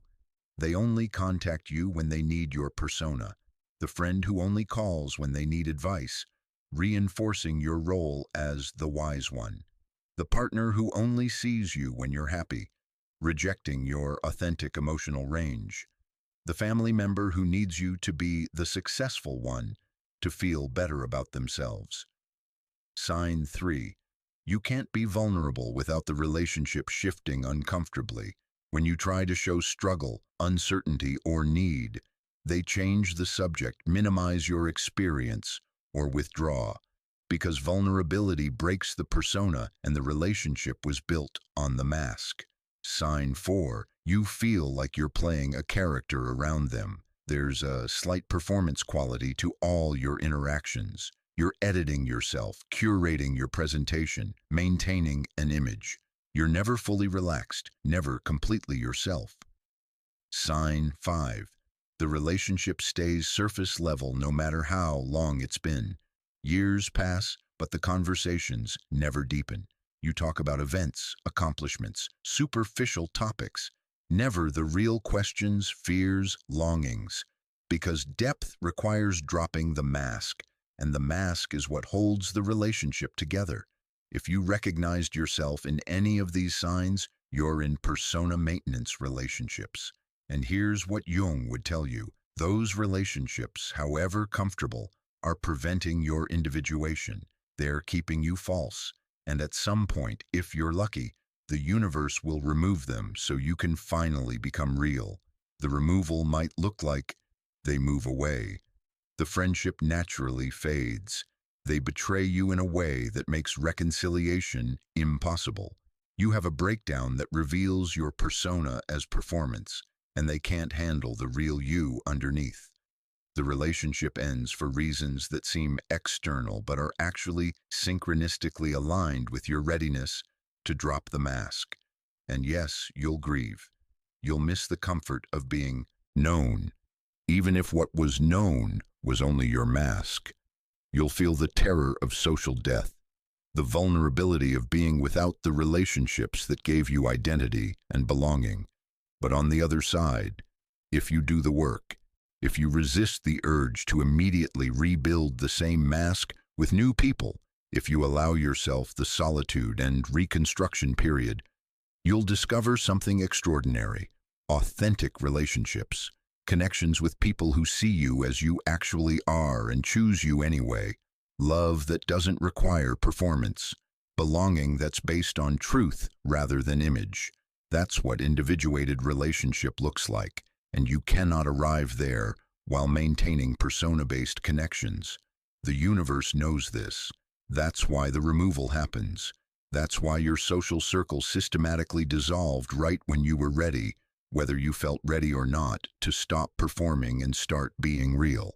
Catherine's story ends, or rather continues, with her living a much smaller but infinitely more authentic life. Fewer friends, but deeper connection. Less social status, but more internal peace. Less performance, less exhaustion. Less of the hollow validation that comes from being admired for someone you're not. And the painting she started doing during her reconstruction, she never became famous, never sold a piece, but she says it saved her life, not the painting itself, but what it represented. Permission to do something with no productive outcome, no professional application, no way to turn it into persona reinforcement, just being, just creating, just existing as herself without needing to perform or achieve or impress. That's the gift hidden inside persona removal. The universe takes away the relationships that required you to be false, creating space, often painfully empty space, for you to discover who you actually are when no one's watching, when there's no role to play, when there's no mask to maintain. Most people will do anything to avoid that empty space. They'll immediately seek out new relationships to fill the void, often recreating the same persona dynamics with different faces. They'll rush into romantic relationships to avoid being alone with themselves. They'll join new communities, new groups, new social circles, all organized around the same mask they've been wearing their entire life. But if you're willing to sit in the emptiness, if you're willing to endure the discomfort of not knowing who you are without your roles and relationships, if you're willing to let the persona die without immediately resurrecting it, that's where the real transformation happens. Jung called this the dark night of the soul, the period between who you were and who you're becoming, where you exist in liminal space with no identity to cling to. It's terrifying. It feels like you're disappearing, but you're not disappearing. You're finally appearing, the real you, the one who's been suffocating under the mask. And here's what Jung observed. The people who make it through this passage, who resist the urge to reconstruct the persona and instead allow authentic self to emerge, they become luminous. Not in the sense of being impressive or successful, but in the sense of being genuinely present, real, alive in a way most people never access. You can feel it when you're around them. They're not performing. They're not managing your perception of them. They're not wearing the social mask that most people never remove. They're just there, fully themselves. And that full selfhood, however ordinary, however flawed, however unimpressive, creates a depth of presence that persona-based people can't touch. That's what becomes possible when persona maintenance relationships are removed. not a better version of the mask, not a more successful performance, but the radical authenticity of finally being yourself. The universe removed those people, the ones who only knew your mask, because it loves you too much to let you spend your entire life behind a face that isn't yours, because it knows that no amount of approval from people who don't actually see you will ever satisfy the soul's hunger to be known, because it knows that you came here to be yourself, not to be acceptable.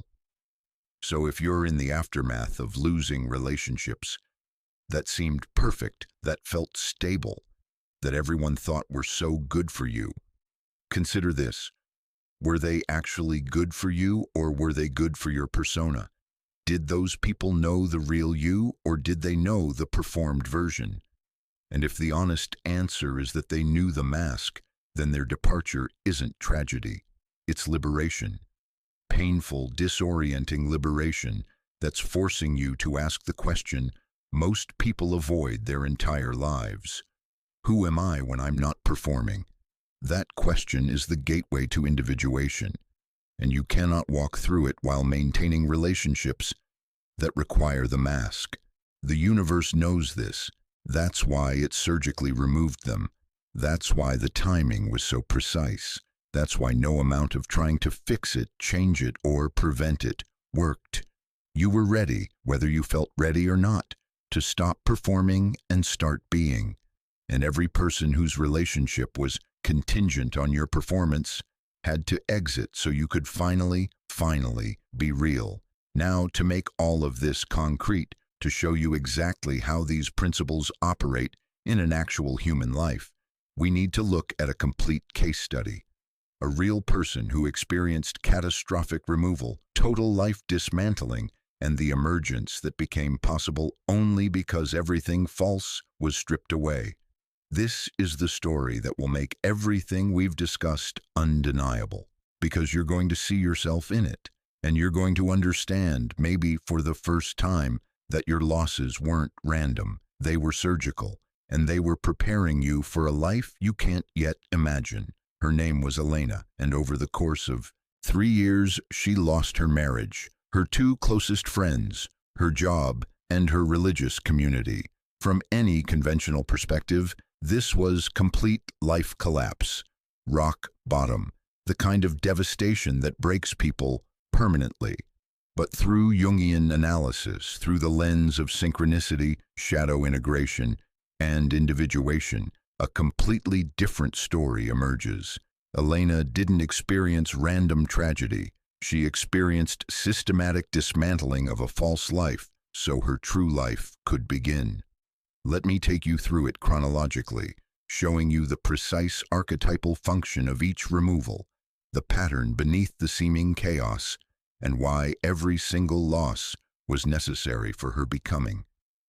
Year 1, the marriage ends. Elena had been married for 12 years. Her husband, Marcus, was a good man by all conventional measures, stable, responsible, faithful. They'd met in college, married at 24, built a life that looked perfect from the outside. Beautiful home in the suburbs, respected in their community, everything you're supposed to want. But Elena had been feeling something she couldn't name for the past 2 years. Not unhappiness exactly, more like a persistent sense of disconnection, like she was watching her life happen rather than living it. She'd mention it to Marcus occasionally, but he'd reassure her that every long-term marriage has phases, that what she was feeling was normal. That commitment means staying even when feelings fluctuate, so she stayed. She performed the role of good wife. She maintained the life they'd built. She told herself what she was feeling didn't matter, that love is a choice, that marriage is work. Then Elena started having dreams. In the dreams, she was always alone, not lonely, but solitary, free, walking through landscapes she didn't recognize, carrying nothing, wearing clothes that weren't hers in waking life. The dreams had a feeling tone she couldn't shake. Liberation. She didn't tell Marcus about the dreams. She was ashamed of them. What kind of wife dreams about being alone? What kind of person fantasizes about freedom while married to a good man? But the unconscious was speaking, showing her something her conscious mind couldn't yet accept. This marriage, however respectable, was built on duty rather than desire, on who she thought she should be rather than who she actually was. The end came suddenly. Marcus sat her down one evening and said he'd been offered a promotion, a significant one, but it required relocating, moving to his company's headquarters 3 states away, leaving the city where Elena had lived her entire life, leaving her community, her family, everything familiar. He assumed she'd be excited. This was what they'd been working toward: financial security, career advancement, the suburban dream fulfilled at a higher level. But when he told her, Elena's body said no, clearly, definitively, with a certainty that bypassed all rational thought. She couldn't explain it. She couldn't justify it. She just knew. If she followed him, she would die. Not literally, but something essential in her would be extinguished permanently. She told him she couldn't go. He was shocked, hurt, confused. They tried counseling, talked about compromise, considered long distance, but underneath all the negotiation, they both knew the marriage had been held together by convenience, by social expectation, by the momentum of "we've already been together this long." But there was no authentic foundation beneath it. Within 4 months, they were divorced. Elena was devastated, not because she wanted to stay married. She knew with growing clarity that the marriage had been suffocating her, but because her entire identity was built around being Marcus's wife. Her social circle was their shared friends. Her sense of self was organized around the role she played in his life. Losing the marriage meant losing her organizing narrative, losing the story she'd been telling herself about who she was. From a Jungian perspective, this was blocker removal. Marcus wasn't a bad man. The marriage wasn't abusive, but Elena's authentic path, which she couldn't yet see, required complete freedom, required her to be alone, to be disoriented, to be stripped of the identity structure she'd built around being someone's wife. The universe removed Marcus not as punishment but as preparation for something Elena couldn't have discovered while maintaining that role. Year 1 to 2. The friends exit. Elena had 2 best friends, women she'd known since high school, Sarah and Jennifer. They'd been through everything together. They were her support system, her chosen family, the people she called when anything happened. After the divorce, Elena assumed they'd be there for her even more, and at first they were. They listened to her cry, helped her move into a small apartment, reassured her that she'd been brave to leave. But then something shifted. Elena started changing in ways they couldn't understand. She'd always been the stable one in their friendship trio, the one with her life together, the one who gave advice, the one who was doing everything right. Sarah and Jennifer were both in their own relationship struggles, career uncertainties, identity crises. And having Elena be stable, be the example, be the proof that doing it right works, that's what they'd unconsciously needed from her. But post-divorce, Elena wasn't stable. She was falling apart, questioning everything, admitting she didn't know who she was. She stopped giving advice and started admitting she needed help. She stopped performing competence and started showing fragility. And Sarah and Jennifer didn't know what to do with this version of Elena. They'd get uncomfortable when she cried. They'd change the subject when she talked about her existential questioning. They'd suggest she just needed to get back out there and date again, as if finding a new man would solve the crisis of identity she was experiencing. Elena started noticing something painful. Their friendship had been built on her playing a specific role. She was supposed to be the successful one, the together one, the one who proved that traditional choices work out. They were invested in her fitting back into that role because her unraveling threatened their own belief systems. She tried to talk to them about it, tried to be honest about what she was going through. But the more authentic she became, the more they pulled away. Not dramatically, just subtly, taking longer to respond to texts, being less available, making plans without including her. Within 18 months of the divorce, both friendships had essentially ended, not through confrontation, but through fading, through the quiet dissolution that happens when the archetypal purpose is complete. Jung would identify this as mirror removal combined with persona maintenance. Sarah and Jennifer had been mirrors reflecting back Elena's false self, the successful, stable, traditional woman she'd been performing. And they'd been part of the relationship network that kept that persona in place. When Elena stopped performing, when she started revealing her authentic confusion and vulnerability, the friendships had nowhere to go, because they weren't based on knowing the real Elena, they were based on knowing the mask. And when the mask came off, there was nothing left to relate to. The loss devastated Elena even more than the divorce. Because romantic relationships end, that's common, survivable. But losing your best friends, the people who were supposed to be there no matter what, that felt like proof that something was fundamentally wrong with her. But it wasn't wrong. It was individuation. It was Elena's self systematically removing relationships that required inauthenticity, clearing space for eventually building connections based on truth rather than performance. Year 2. The job ends. Elena had worked for the same company for 8 years. Marketing position. She was good at it, reliable, promoted twice. It was stable income, good benefits, respectable work. But she'd never actually chosen it. She'd fallen into it after college because it was available, because it paid well, because it was the kind of job her parents understood and approved of. She'd never asked herself if she actually wanted to work in marketing, if it aligned with any authentic interest or calling. It was just what she did. Post-divorce, post-friend loss, Elena was barely functional at work.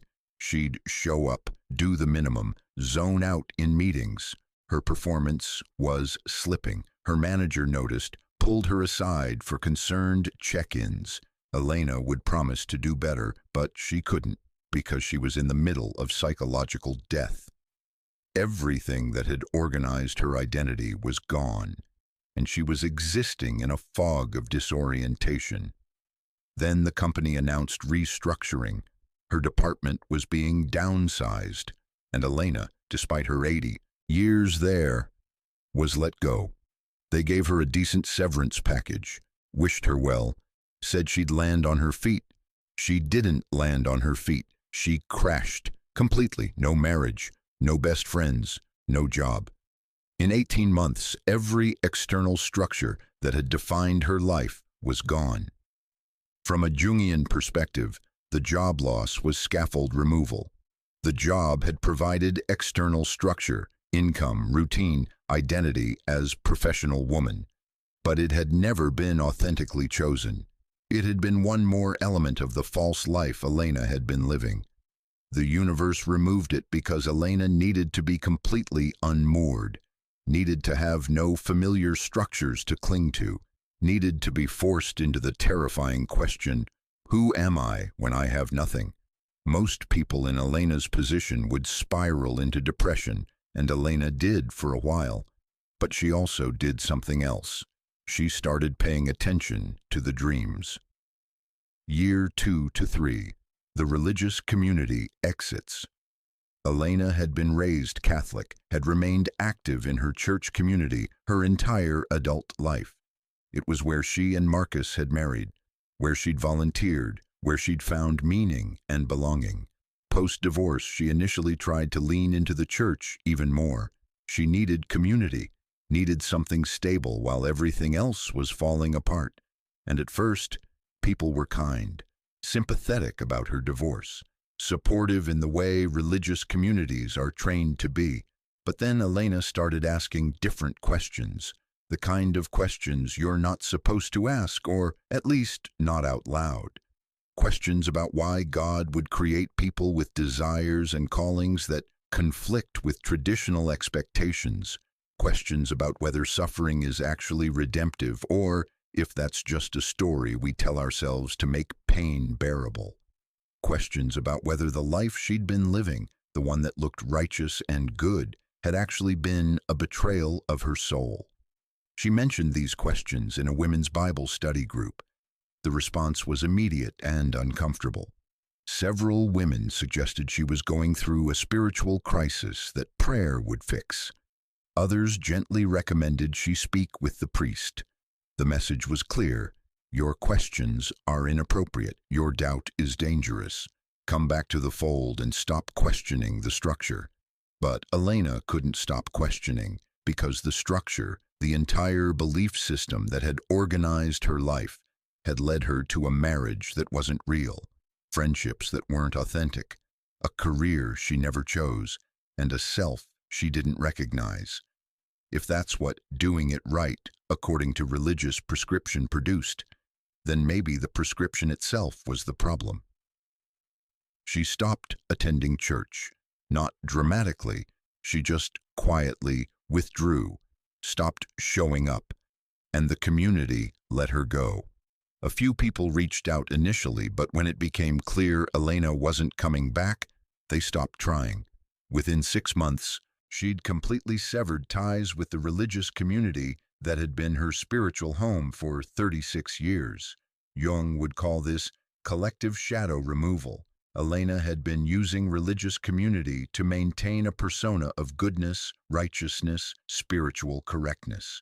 The community had reinforced that persona, giving her identity and belonging contingent on maintaining it. But individuation was calling her to something else. Not atheism. She was still deeply spiritual, but authentic spirituality that came from her own internal experience rather than external authority. The kind of spirituality that allows doubt, honors questions, and doesn't require her to fit into predetermined boxes.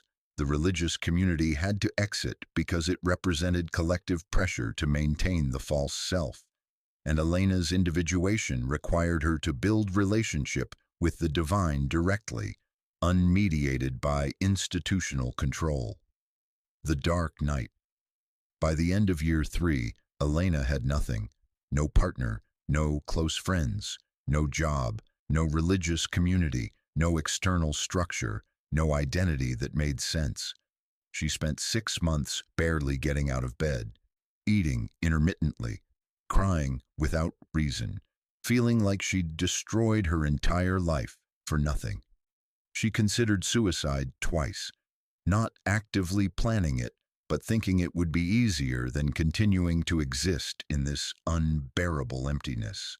This is what Jung called the dark night of the soul, the period where everything false has been destroyed, but nothing true has yet emerged, where you exist in complete liminality with no map, no direction, no sense of who you are or where you're going. Most people cannot endure this. They'll do anything, return to the ex, reconcile with the friends, take any job, go back to the church, to escape the void. Because the void is unbearable. It feels like death. It feels like you're disappearing. But Elena somehow stayed in it. Not because she was strong. She felt weak, broken, barely alive.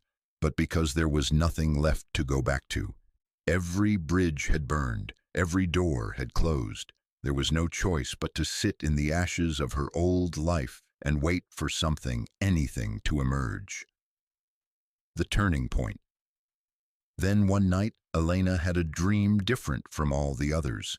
In this dream, she was in a pottery studio. She'd never done pottery in her life, had no conscious interest in it. But in the dream, she was working with clay. Her hands were covered in it. She was forming something, a bowl maybe, or a vessel of some kind. And the feeling tone of the dream was profound peace, purpose, rightness. She woke up and couldn't shake it. For the first time in 3 years, something felt clear. Not rational. She had no idea why her unconscious was showing her pottery, but clear. She looked up pottery classes in her city, found one that started in 2 weeks, used some of her remaining severance money to sign up. That class changed everything, not because Elena became a master potter. She didn't. Not because she found her career. Pottery would never be how she earned a living, but because for the first time in her entire life, she was doing something for no reason other than it called to her. Not because it was practical, not because it would impress anyone, not because it fit into any predetermined life plan or met any external expectation, but because her unconscious said, "This, do this." And in doing it, Elena discovered something revolutionary. She existed separate from all the roles she'd been playing. There was a self underneath the wife, the friend, the employee, the good Catholic woman. A self that had desires, interests, inclinations, that had nothing to do with what she was supposed to want. The pottery became a gateway. She started paying attention to other quiet pulls, took a weekend trip alone to the mountains, something she'd never done because Marcus didn't like hiking and her friends weren't outdoorsy. Discovered she loved it, started going regularly, found a community of hikers who knew nothing about her past, who related to her only as she was now. She got a part-time job at a bookstore, minimum wage, no benefits, the kind of job her parents would have been mortified by. But being around books, recommending stories to strangers, having simple interactions not based on impressing anyone, it felt honest, real. She started exploring different spiritual practices, Buddhism, meditation, shamanic journeying, not trying to adopt any of them wholesale, but taking what resonated and leaving what didn't. Building her own relationship with the divine that didn't require institutional mediation or predetermined answers.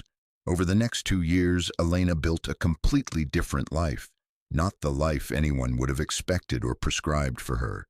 Not impressive by conventional standards. She worked part-time at the bookstore and part-time at a pottery studio. She lived in a small apartment. She had a handful of genuine friends, people who knew the real her, the post-dismantling her, the authentic her. She never remarried, never went back to corporate work, never rejoined institutional religion. And when I interviewed her, 5 years after the initial marriage ending, she said something that encapsulates the entire journey. For 36 years, I lived someone else's life, a life that looked good but wasn't mine. Every person who left, every structure that collapsed, it felt like the universe was destroying me. But it wasn't destruction, it was liberation. I was being freed from a prison I didn't even know I was in. And yes, it was excruciating. Yes, I wanted to die. But on the other side of that death was a life that's actually mine. Small, ordinary, unremarkable by the world's standards, but mine. Finally mine. The pattern revealed. Looking back at Elena's story through the Jungian framework we've been building, the pattern is undeniable. The marriage removal blocker. Marcus wasn't bad, but staying married would have prevented Elena from ever discovering her authentic path. The friends removal, mirror plus, persona maintenance. Sarah and Jennifer only knew Elena's mask, and their continued presence would have pressured her to reconstruct it. The job removal, scaffold. The corporate career had provided external structure, but Elena needed to develop internal structure based on authentic choice. The religious community removal, collective shadow. The church community reinforced a persona of righteousness that kept Elena from her authentic spiritual exploration. Every single removal served her individuation. Every single loss cleared space for something more real. Every single ending was necessary for her true beginning. And the timing, all within 3 years, one after another, each loss compounding the previous, wasn't cruel coincidence. It was synchronicity. It was her unconscious knowing that half measures wouldn't work, that leaving 1 or 2 structures in place would allow her to hide from the full confrontation individuation required. She needed total dismantling, complete ego death, the destruction of every external support, so she was forced to find internal ground. Most people will never experience removal this complete, but everyone reading this has experienced some version of it. The relationships that ended, the structures that collapsed, the identities that dissolved. And the question is the same, whether it's one loss or 5. Can you see the pattern? Can you see what was being removed and why? Can you see that the person you're grieving might have been blocking you from becoming who you're meant to be? That the life that collapsed might have been someone else's prescription rather than your authentic path? That the seeming tragedy might have been surgical preparation for a life you can't yet imagine? Elena's story is extreme, but that's why it's instructive. Because when the pattern is this clear, when the synchronicity is this obvious, it becomes impossible to dismiss as coincidence. You can see the intelligence at work. You can see that something was orchestrating her life, removing obstacles, clearing path, protecting her becoming even while it felt like abandonment. Your story might be more subtle. Your removals might be spaced out over decades rather than concentrated in 3 years. But the mechanism is the same. The intelligence is the same. The purpose, individuation, wholeness, authentic self-discovery is the same. So I want you to do something right now. Map your own losses onto Elena's pattern. Write down the significant relationships that ended, the structures that collapsed, the identities that dissolved, and ask yourself, what was each removal protecting you from? What would you have become or failed to become if they'd stayed? What has become possible or is now becoming possible because they left? You might not have answers yet. That's okay. The pattern often only becomes clear in retrospect. But start asking the questions. Start looking for the intelligence beneath the seeming chaos. Start considering that your losses weren't random. They were surgical. Because once you see it, once you really see the pattern, the synchronicity, the purposeful removal, you can't unsee it. And that's when everything changes. That's when you stop being a victim of loss and become a participant in your own transformation. That's what Elena discovered, and that's what's available to you if you're willing to look at your pain differently. Not as evidence of cosmic cruelty, but as evidence of cosmic love, so fierce it will destroy everything false to reveal what's true. But to understand why these removals are necessary, why the universe can't just gently guide you toward your path without the pain, we need to explore one of Jung's most profound insights, the call that cannot be refused, and the excruciating choice between destiny and attachment. That's next. There's a moment in every person's life, sometimes subtle, sometimes unmistakable, when something deeper than your conscious desires makes itself known. Jung borrowed from mythology to call it the call, and he observed, through decades of clinical work, something both beautiful and terrifying. Most people cannot answer the call while maintaining their current relationships, not because the people in their lives are malicious or unsupportive, but because the call requires you to become someone fundamentally different from who you've been.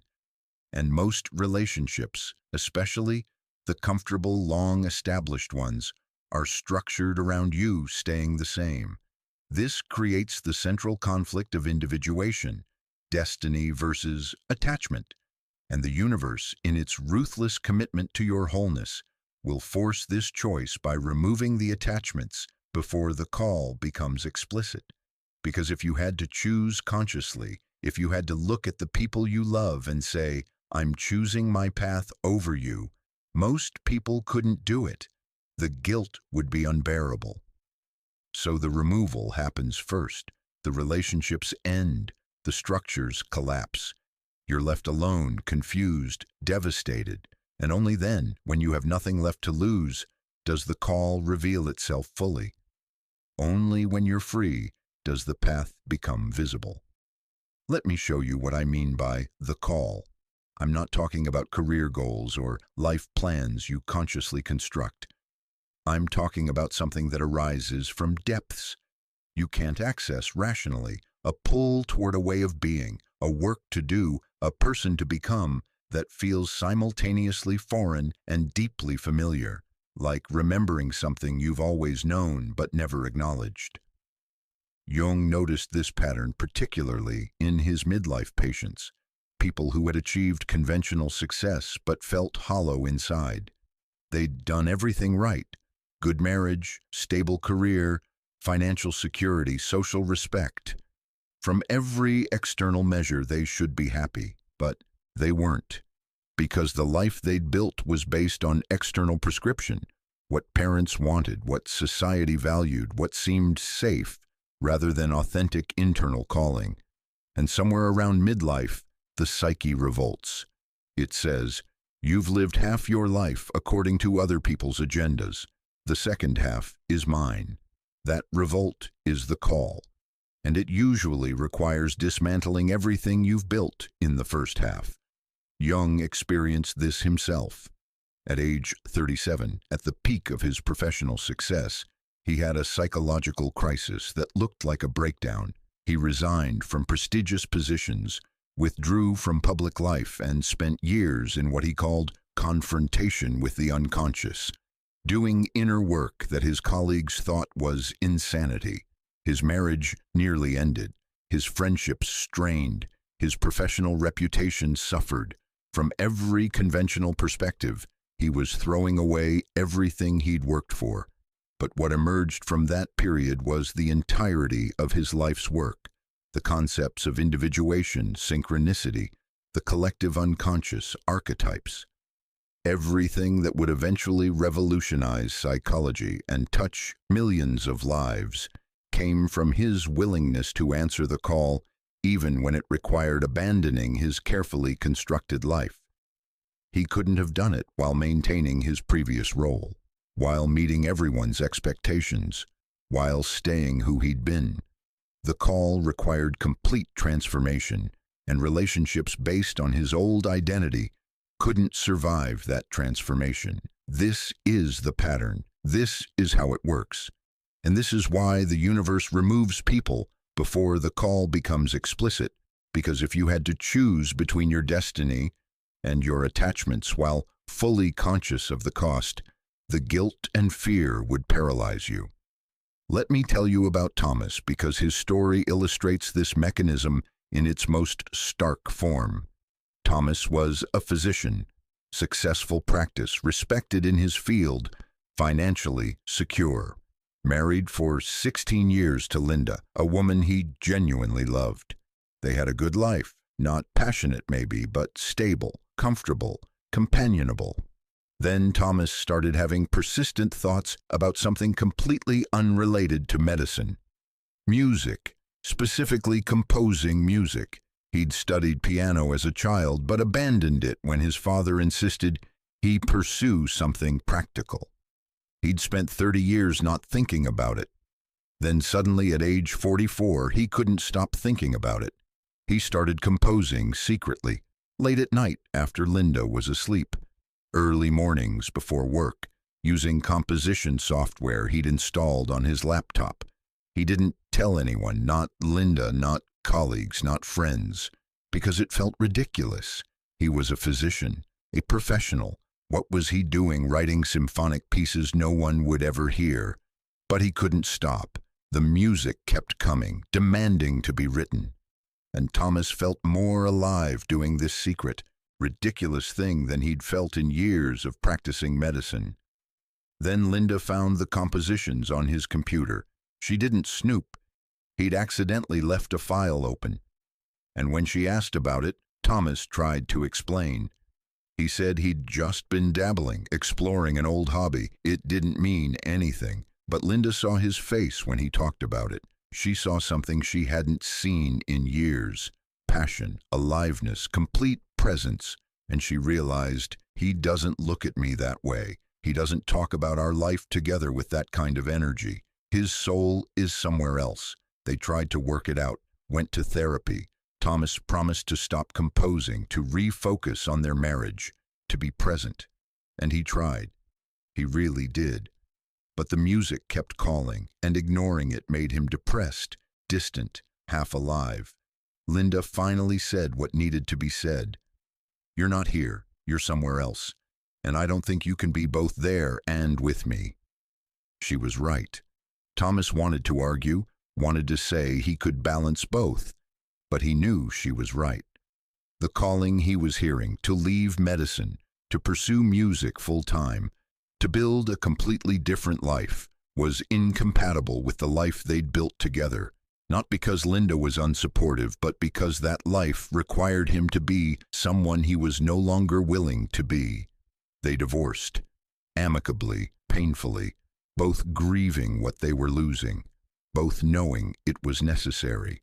2 years later, Thomas had left his medical practice, moved to a small town where cost of living was low, and was composing full-time. He taught music lessons to supplement income, lived simply, barely made ends meet. But he'd never been happier. He'd answered the call. And the life he was living now, precarious, uncertain, unconventional, was his. Actually his. Not the life he'd constructed to meet external expectations, but the life that emerged when he listened to the quiet pull he'd been ignoring for decades. Could he have answered that call while staying married to Linda? Jung would say no, not because Linda was blocking him, she wasn't, but because the person Thomas needed to become to fully pursue this calling was fundamentally different from the person Linda had married. The life structure they'd built together, 2 professional incomes, suburban home, social circle of other physicians, couldn't accommodate the transformation Thomas's soul was demanding. The universe removed Linda from Thomas's path, not as cruelty, but as mercy. It freed both of them, Linda to find a partner who was actually present with her, Thomas to answer the call he couldn't refuse without dying inside. This is the pattern Jung observed over and over. When destiny calls authentically, when the self is demanding transformation, maintaining your current attachments becomes psychologically impossible. You can try. You can suppress the call, deny the pull, convince yourself it's just a phase. But the psyche won't tolerate it indefinitely. Ignoring an authentic calling manifests as depression, anxiety, psychosomatic illness, the body and unconscious conspiring to make comfort impossible until you listen. Jung documented case after case of people who became physically ill from suppressing their authentic path. The sickness would mysteriously resolve once they finally answered the call, even if answering the call looked reckless or irresponsible from external perspectives. The question becomes, how do you distinguish an authentic call from ego fantasy? Because not every desire is destiny. Not every impulse should be followed. Jung was very clear about this. An authentic call has specific characteristics. First, it persists. It doesn't go away when you ignore it. It gets louder. It shows up in dreams. It creates restlessness, discontent, the sense that something is wrong even when everything is ostensibly right. Second, it feels like remembering, not discovering. Like you've always known this about yourself, but never had permission to acknowledge it. Like you're returning to something rather than inventing something new. Third, it terrifies your ego while simultaneously feeling more real than anything else. Your rational mind has 1,000 reasons why this is impossible, impractical, too risky, but underneath the fear is absolute certainty. Fourth, it requires becoming someone you're not yet. It's not just about doing something different, it's about being different. And that transformation threatens every relationship and identity structure built around who you currently are. Fifth, other people's opinions about it don't change it. When you talk about it to people you trust and they're skeptical, dismissive, or concerned, it doesn't make the call less real. If anything, their resistance makes it clearer. that this is yours, not theirs. If what you're feeling meets these criteria, Jung would say, that's not ego fantasy. That's the self calling you toward your authentic path. And the question isn't whether to answer, because ignoring it means psychological death. The question is whether you're willing to pay the cost. And the cost is usually attachment. The people whose presence requires you to stay who you've been. The relationships that can't accommodate transformation. The life structures that demand you remain small, safe, acceptable. This is why people feel so guilty when individuation calls. Because it feels selfish. It feels like you're choosing yourself over the people who love you. It feels like betrayal. But Jung would reframe it. You're not choosing yourself over them. You're choosing truth over comfort, authenticity over performance, wholeness over fragmentation. And anyone whose love requires your continued fragmentation, whose attachment requires you to betray your soul, that's not actually love. That's control disguised as care. The universe knows this. That's why the removal often happens before you're conscious enough to choose. It takes the people who would make answering the call feel impossible. It creates circumstances that leave you no choice but to listen to what's calling. Sometimes the call is dramatic, leaving a career, ending a marriage, moving across the world. Sometimes it's quieter, finally setting boundaries, pursuing a long-suppressed interest, letting your authentic self be visible. But large or small, answering requires becoming someone the people in your current life might not recognize. And here's the paradox Jung observed. When you refuse the call to maintain your attachments, you lose yourself and eventually lose them anyway. You become resentful, depressed, half alive. Your relationships deteriorate because you're not actually present. You're grieving the life you're not living.